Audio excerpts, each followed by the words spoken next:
vamos encontrar o momento em que o Senhor Jesus se depara com uma mulher, e essa mulher tem indagações muito claras do que acontece nos nossos dias. João 4, Evangelho de João, capítulo 4, nós vamos ler os versículos iniciais até o versículo 9, que nesse ponto, sem sombra de dúvidas, nós vamos poder compreender e entender esses questionamentos, que são questionamentos dos nossos dias também. João 4, versos 1 a 9. Então empreste seu texto para quem está ao seu lado, para que ele possa acompanhar também. Evangelho de João, capítulo 4, 1 a 9.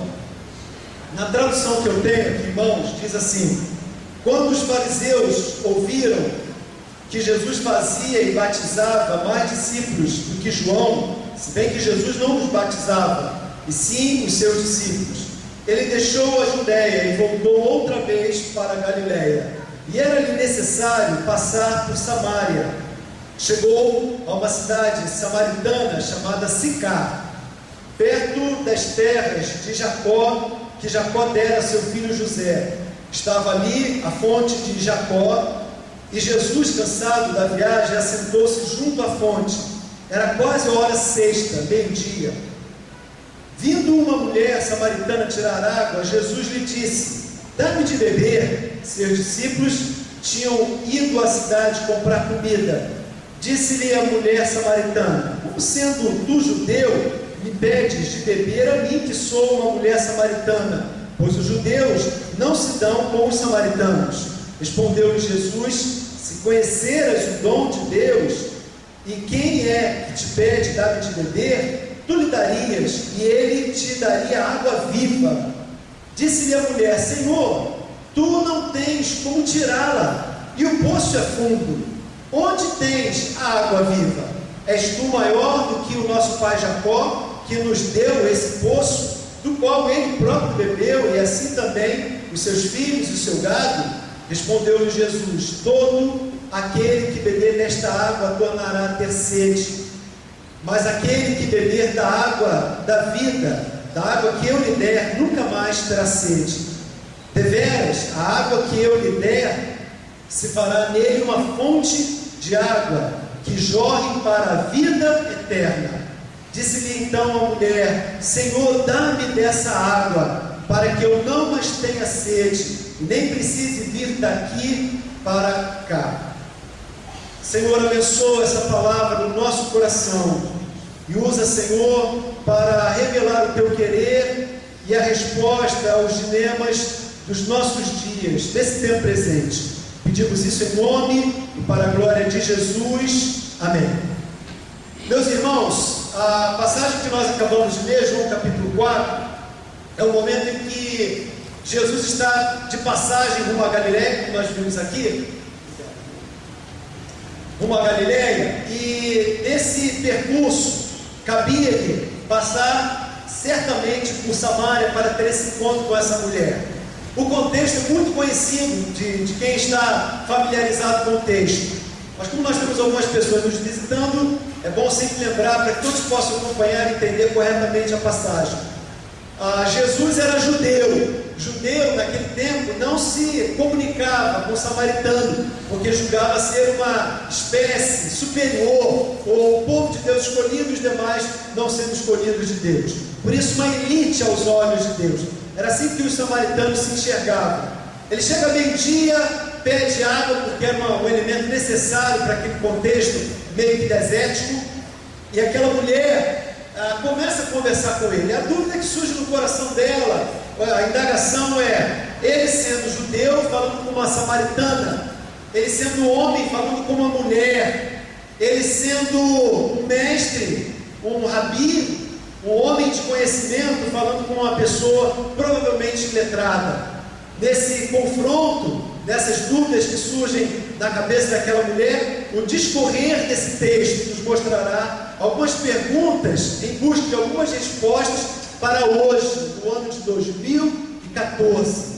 A primeira coisa que surge como questionamento, então, dessa passagem, que é um questionamento dos nossos dias também, é o que diz respeito ao problema do preconceito.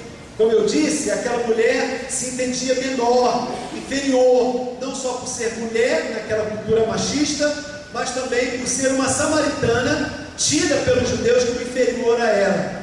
Essa realidade, irmãos, ela domina e predomina em muitas das nossas relações dos nossos dias. Há dias atrás, o Luquinhas, meu filho, estava sentado, estava brincando lá no quintal lá em casa, e temos muitos sobrinhos que estão sempre brincando, etc. Né? O caçulinha da turma, o Miguel, bem pequenininho, falou alguma coisa do Luquinhas e falou assim: isso mesmo, você é marrom. O Lucas veio chorando para casa: pai, o Miguel falou que eu sou marrom. E a gente vê, irmão, uma simplicidade de uma fala de uma criança. O Lucas tem 4, o Miguel tinha 2 para 3 anos agora, fez agora esses dias. Um germe do que nós conhecemos muito bem como o preconceito que domina as nossas relações. Nós, na dramatização aqui que vimos, nós não vimos muitos inimigos de quem quer se aproximar de Deus. Não estamos todos. Esse seria um ótimo inimigo, porque sem sombra de dúvida, o estereótipo que uns têm dos outros afastam muitas vezes as pessoas de Deus. Nós somos extremamente preconceituosos também, e aqui temos que tirar o chapéu, estendemos as mãos para darmos maior palmatória, porque quem de nós, distraidamente, não olhamos para uma pessoa de outro credo diferente do nosso e de alguma forma viramos o rosto, porque não pensam como nós, não são filhos de Deus como nós, não entendem, não seguem a Bíblia como nós, e entre aspas, não são tão santos como nós. Meus irmãos, quando aquela mulher se encontrou com Jesus, a primeira coisa que veio a ela: como pode este homem se comunicar comigo, uma mulher? Diante dessa realidade, Deus tem uma resposta para aquela mulher, e tem uma resposta para todas as mulheres dos nossos dias. No versículo 9, estamos em João capítulo 4, no versículo 9 nós encontramos essa expressão: disse a mulher samaritana: como sendo tu judeu, me pedes de beber a mim, que sou mulher samaritana? Pois os judeus não se comunicam, não se dão com os samaritanos. Respondeu-lhe Jesus: se conheceras o dom de Deus, e quem é que te pede dar-me de beber, tu lhe darias, e ele daria a água viva. Irmãos, aos olhos de Jesus, aquela mulher, como todas as mulheres dos nossos dias, são dignas de igual forma como qualquer outro ser humano. Eu esses dias tenho estudado sobre o tema de violência doméstica, especificamente violência contra a mulher, e eu tenho ficado abismado. Nós estamos preparando um informativo do seminário, que vai sair com uma reportagem exatamente sobre esse tema. E para essa reportagem, esse texto, eu estava fazendo as pesquisas necessárias. Irmãos, li testemunhos múltiplos na Índia, Inglaterra, e você vê as categorias dos países. No Brasil, milhares de casos.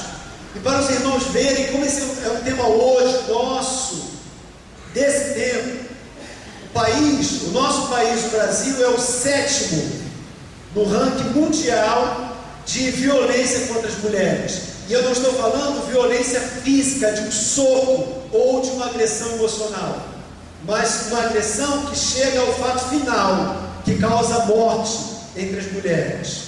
Os dados são absurdos, porque esse é um tempo em que a mulher, ainda que a mulher multiplique cada vez mais suas conquistas sociais, ela chega a todos os escalões da nossa sociedade, ainda assim é um tempo em que a mulher, ela é oprimida e afligida, e muitas vezes dentro da sua própria casa. O que Deus tem a falar para o problema do preconceito?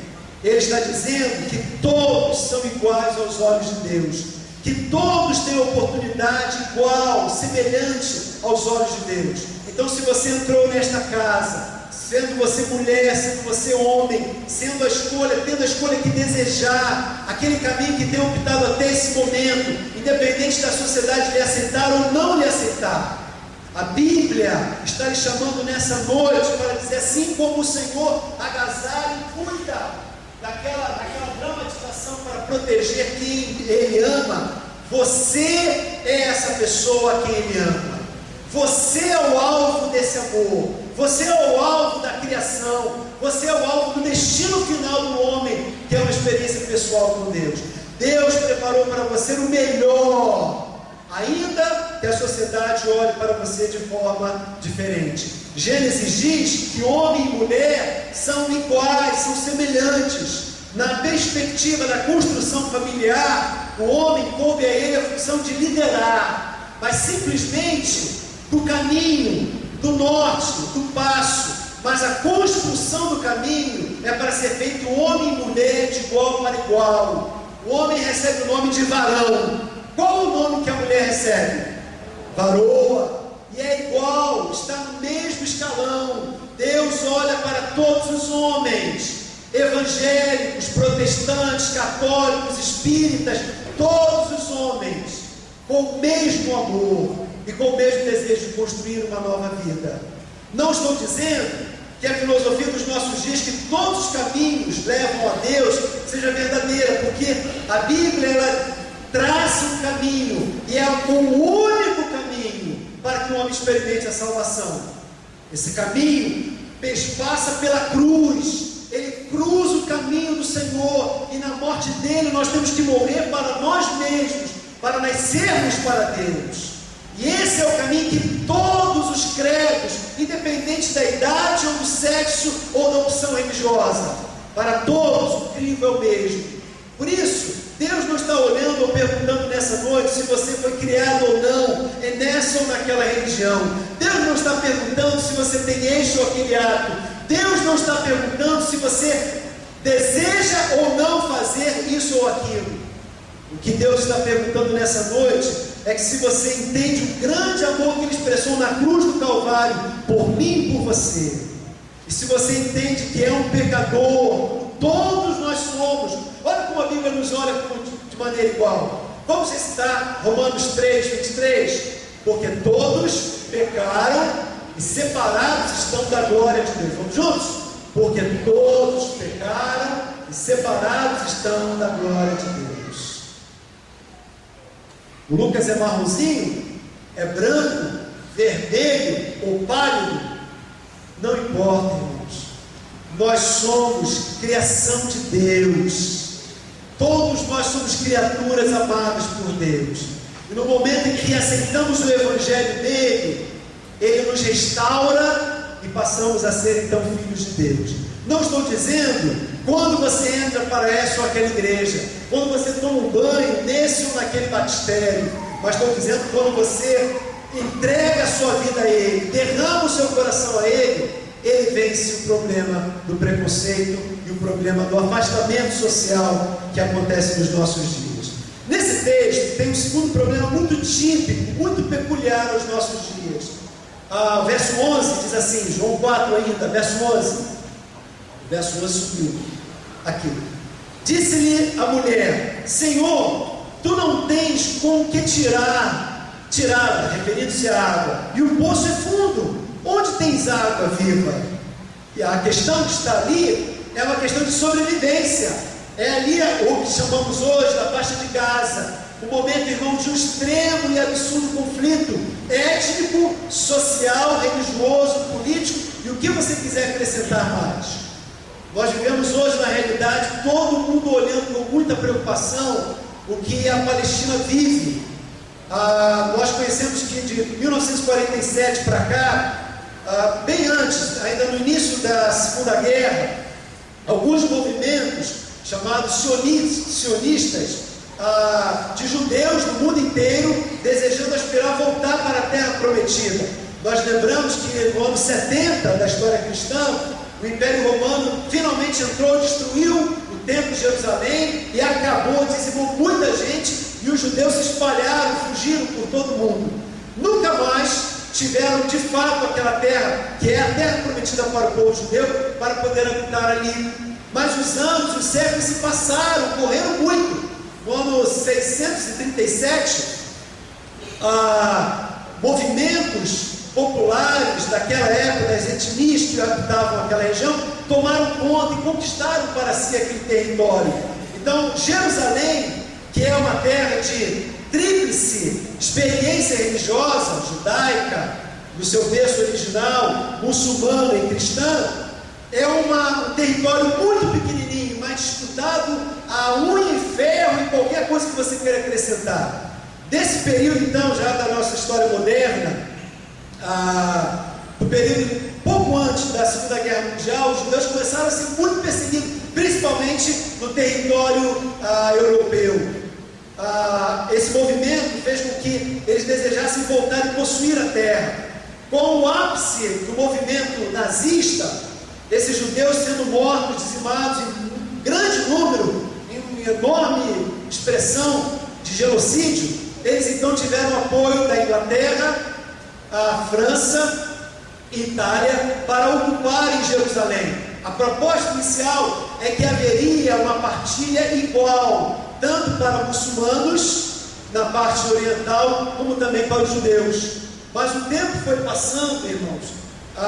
Jerusalém, o povo de Israel, começou a tomar proporções maiores e dominou toda aquela região.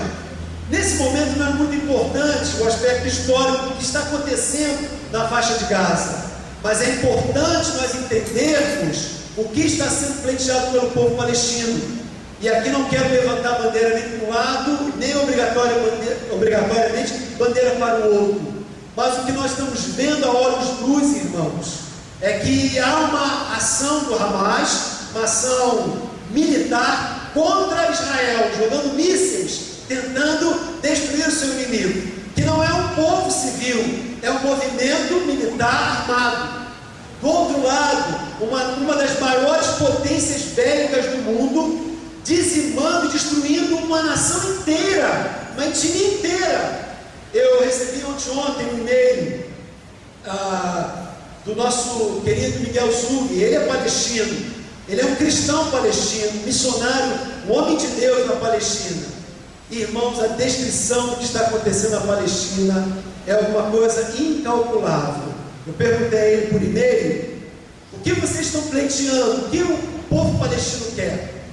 Eles querem direito de ter uma bandeira como nação. E eles já têm de fato isso, mas não têm de direito. Eles querem fronteiras abertas para ir e vir como qualquer outra nação, como qualquer outro lugar do mundo deseja. Desejam ter acesso às fontes de águas que são controladas por Israel. E desejam o direito de mandar no seu próprio destino.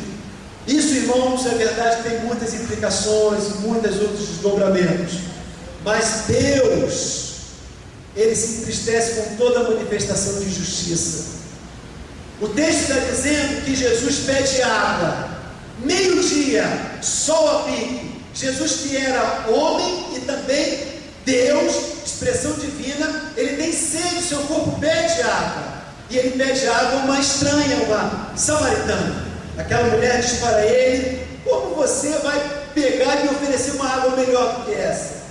O bonito, irmãos, é que o que Jesus diz para ela, Ele diz para nós também. Nós que queremos a sobrevivência, os irmãos, muitos que vão se levantar, amanhã é meu dia de folga, dia do pastor, é um ser humano anormal mesmo, né? Quando todo mundo começa seu trabalho, meu trabalho termina no domingo à noite, e eu volto na segunda-feira. Mas eu não vou levantar às 6 horas da manhã para apoiar minha mulher que vai sair do trabalho cedinho, e eu trabalho no meu restante da tarde, noite, nas minhas outras atividades. De manhã eu faço minhas atividades que eu posso fazer de escritório dentro da minha própria casa. Mas amanhã eu não vou fazer isso, mas muitos irmãos vão se levantar muito cedo, 4h30, 5h30, 6 e tanta, 7 horas, e vão trabalhar, vão estudar. Por que os irmãos vão sair de casa, ainda que cansados? Porque os irmãos estão em busca da sobrevivência. Deus nos abençoa com o nosso trabalho, o suor de cada dia, faz multiplicar as nossas forças, nos abençoa e nos dá a graça. Mas ai de nós se nós não trabalharmos e fizermos o nosso papel também. Por isso, cada um de nós pode entender com muita clareza o que o Senhor Jesus está pedindo. Quando Ele pede água, Ele representa essa jovenzinha dramatizada aqui, que foi cercada e aliciada e impedida de ter acesso a coisas melhores. Graças a Deus, na figuração de um valente Jesus, que joga esses abutres para trás. Existem abutres que querem roubar o direito da nossa sobrevivência. São pessoas que estão sendo colocadas no poder por nós mesmos com os nossos votos, irmãos. Por incrível que pareça, com o nosso próprio voto. Abutres que querem tirar o direito da nossa sobrevivência quando incentivam que a gente consuma o que nós não precisamos consumir. É abutre, é demônio, é expressão maligna que incute na nossa mente pelos meios de comunicação que nós precisamos. Não seremos felizes se nós não tivermos esse ou aquele artigo dentro da nossa própria casa. E nós caímos no engodo, nos endividamos e nós não conseguimos prosperar. São abutres e demônios ligados à sobrevivência da vida de um ser humano, aqueles que vão se envolvendo, aliciando os nossos jovens, levando-os a usarem o cigarro, do cigarro ao baseado da maconha, e daí para frente e diante. Meus irmãos, sem sombra de dúvidas, Jesus não quer que nenhum desses abutres tome conta do seu coração. O que ele falou para aquela mulher foi exatamente isso. Você está buscando no poço uma água que depois você vai voltar a ter sede, mas eu posso lhe oferecer uma água que, se beber dela, você nunca mais terá sede. Aquela mulher disse: Senhor, eu quero dessa água, eu quero dessa mente, eu quero dessa compreensão. Na nossa dramaticidade aqui, o Jesus Bruno levou a sua ovelha, né? Cheio de carinho, os irmãos sentiram? Cheio de carinho, cheio de cuidado, né? Faz bem mesmo. Levou desse com muito cuidado. Mas sabe, irmãos, nessa noite, quando muitos de nós estamos angustiados, nos perguntando como nós vamos pagar a conta, como nós vamos equacionar o problema da dívida, como nós vamos nos organizar para ter o digno, o necessário para sobreviver. Se Jesus prometeu para ela, Ele promete para você também. Não é um convite para que, se você se tornar um crente de Jesus, você não terá mais problema nenhum. Muito pelo contrário, você continuará trabalhando, pagando suas contas. Mas a Bíblia diz, olha que palavra maravilhosa, irmãos, no Salmo da Família, Salmo 126, que grande verdade nós temos aqui.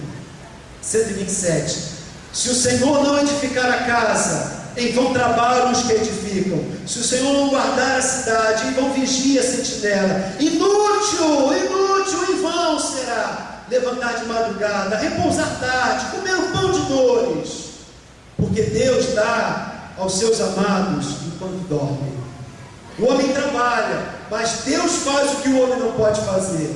Então, se o seu problema, se a sua pergunta, se a sua interrogação para esse tempo presente não é só o preconceito, mas o problema da sobrevivência, esse é um tema hoje, meu e seu, ao qual Jesus também te promete e te responde. Em último lugar, esse texto fala sobre o problemaço dos nossos dias, sobre o problema da autoridade e do senso de poder.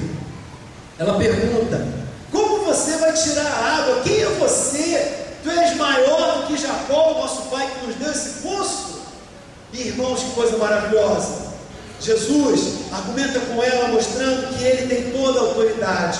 No decorrer da história, ele vai mostrando que ela tinha não só um problema momentâneo, mas ela trazia um problema muito maior, que envolvia outras famílias interrompidas, destruídas, e outras histórias de outras mazelas. Quando Deus revela a ela, Jesus revela a ela a sua história e a sua vida, ela reconhece que Jesus realmente não é um mero mestre que tem ensinos bons a dar, mas ele é o Messias, o prometido do Antigo Testamento. Ele oferece para ela a oportunidade de se livrar, não necessariamente daquele poço, mas de tudo que amarrava ela numa vida pobre, mesquinha. E não estou falando pobre de dinheiro, mas estou falando pobre de experiência com Deus, de experiência com o ser superior. Deus está falando para aquela mulher que a resposta à autoridade está em Jesus. Jesus é quem tem toda a autoridade, toda a autoridade. O livro de Atos, ele tem, capítulo 19, verso 15, uma experiência muito interessante com os apóstolos. Paulo estava pregando em uma cidade e os filhos de um sacerdote, um pagão que estava ali, viram a manifestação que Jesus fazia através dos apóstolos, a oração, a maneira de impor as mãos, a autoridade que os apóstolos tinham, as doenças que saíam das pessoas, os problemas que eram resolvidos, os demônios que eram expelidos, as curas que aconteciam, e aqueles filhos do sacerdote desejaram aquele poder, foram atrás deles e aprendendo com os apóstolos, vendo a ginga, o jeito de fazer, fizeram também. Quando se encontraram, depararam com o demônio disse a eles: Paulo eu conheço, Jesus eu conheço, mas vocês eu não conheço não. E sentou a ripa, irmãos, em todos eles. Saíram seminus, rasgados, envergonhados diante daquela cidade. O que isso nos faz entender, irmãos? Quando você liga a sua televisão, você vai ver muitas promessas e vai ouvir muitas promessas. E eu quero lhe garantir, nem todas elas são de Deus. Nós não temos o poder para lhe dizer qual é a igreja certa, qual é a melhor. Para nós adoramos a Bíblia de paciência. Essa aqui é o nosso lugar de vida, para você, para a gente, para a sua família também. Mas nós não temos o poder de dizer para você se é essa ou se é aquela. Mas em nome de Jesus, o Nazareno, nós podemos dizer que você pode olhar a palavra, confrontar a palavra, aprender com a palavra de Deus, e aprendendo com a palavra de Deus, conhecer o Filho de Deus, que disse para essa mulher que ela também era alvo do amor de Deus. Ela se prostrou diante de Jesus e o chamou Rabone, o chamou de mestre, o chamou de Messias, porque ela viu em Jesus o que não conseguia ver em outras pessoas. Hoje você entrou nesse lugar, nessa casa chamada casa de oração, para saber que para o problema do preconceito, Jesus é a resposta. Para o problema da sobrevivência dos nossos dias, Jesus é a resposta. Para o problema de autoridade, em quem confiar, aonde olhar, a quem seguir, em quem acreditar, Jesus é a resposta. Para o maior problema, seja ele qual for da sua vida, Jesus é a resposta. Jesus é a resposta de Deus para a sua vida. Eu quero então convidar que você experimente o amor dele nessa noite. Abra o seu coração e o convide a entrar, assim como essa mulher convidou, assim como essa mocinha da história dramatizada aqui, que até se atraiu por outras opções, mas finalmente experimentou, para a sua felicidade, uma experiência, teve um contato, uma crença, uma fé, e se amarrando nesse sentimento, nesse desejo, ela pôde experimentar a libertação da sua vida em Cristo Jesus. Isso pode ser mais do que uma bela história, pode ser a sua história. E eu quero convidar que você agora ore ao Senhor pedindo que realmente seja a sua história. Feche seus olhos onde você estiver. E eu quero convidar que você ore dizendo assim: Senhor Jesus, nessa noite eu abro o meu coração para entender que Tu tens as respostas para a minha vida. Tu és a resposta para o meu viver. Muito obrigado, Senhor, porque nessa noite Tu me recebes como um pecador. Estás disposto a lavar o meu coração, a perdoar os meus pecados, a entrar e morar na minha vida. Muito obrigado, Senhor. E em gratidão eu Te dou o meu viver, para que Tu mores, habite, governe e mude o que desejar na minha vida. Senhor, nessa noite eu estou aceitando, eu estou recebendo Jesus como Senhor da minha vida. Quem orou assim, levante sua mão rapidinho. Todos estão com os olhos fechados, todos nós estamos orando.